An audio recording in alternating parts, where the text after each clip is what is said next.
fight against a step-up opponent, a chance for you to really show what you're all about and go against someone who's got a winning record. Is this where you prove how good you are on this big stage on Saturday night? 100%, yeah. I mean, I feel like, a guy coming to win, a guy who's got something to prove himself. When he comes to fight me, I think you're going to see a different version of me. It's hard to make a journeyman engage in a fight, but I feel like when I've got a fight on my hands, you'll see a better performance out of me, put it that way. Tommy, your dad's obviously said about the Triple G comparisons. Yeah. Can you see them yourself, and if so, what specific elements of Tommy Fury or Golovkin like? Yeah, definitely. I mean, he's just going off what he's seen in the gym, me sparring. I've had some good kids in sparring, and a bit what I've been doing, I've been methodically going about it, hands up high, catching the shots and breaking my opponents down. In similar fashion it is, when we've watched the sparring back. But all I've got to do is take that sparring into the ring on Saturday night. Tommy, you said in the press conference you don't need a camp to fight Jake Paul. Do you want that saga put to bed in your next fight, providing you come through on Saturday? When I come through on Saturday night, Jake Paul's got the opportunity to get in touch and get this fight over and done with. This should have been done in December. Granted, it was me that pulled out with the injury, but this can be settled, and it's not hard to settle. So if he wants to rock and roll after Saturday, let me know. I'm not a hard man to find. Tommy, Jake Paul's called out Michael Bisping. Obviously, we know retired. I actually think he's got a glass eye, so one-eyed Michael Bisping. Never fought as a professional boxer. Just your thoughts on that? Why is he calling out Michael, do you think? Well, I think Jake Paul's called out everyone apart from the Charlie in the Chocolate Factory, hasn't he? I mean, everybody with a name he's mentioned. All this stuff that he's going on about. Anyone with a tiny bit of clarity, he's mentioning. You can't take what Jake Paul says seriously at all. The man's a fool, the man's an idiot. How many rounds would it take for you to knock out Jake Paul? Exactly like I said back in December, 1 round. Not even training for him, he's useless.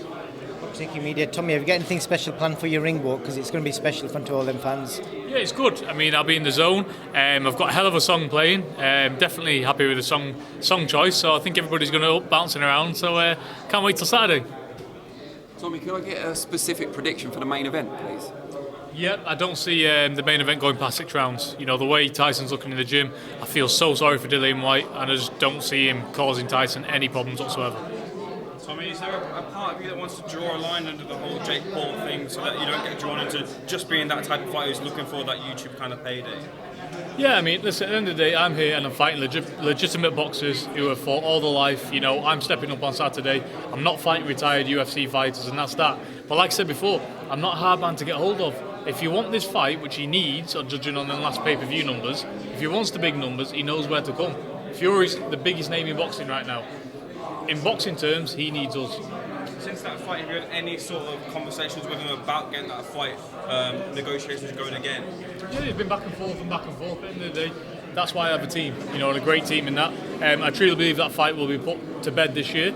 But as of right now, guys, my concentration is on Saturday night, nothing else. And the injuries, you had the rib injury last time, which took you out, the Jake Paul fight. How are you feeling now coming to this one? Yeah, the rib is healed up, absolutely fantastic. I'm feeling good, it's held up in sparring. I've took some shots around it, I'm more than happy. The body's in fantastic condition, and I'm ready to rock and roll Saturday night. Tommy, just on that injury, have you been doing much more medicine ball work?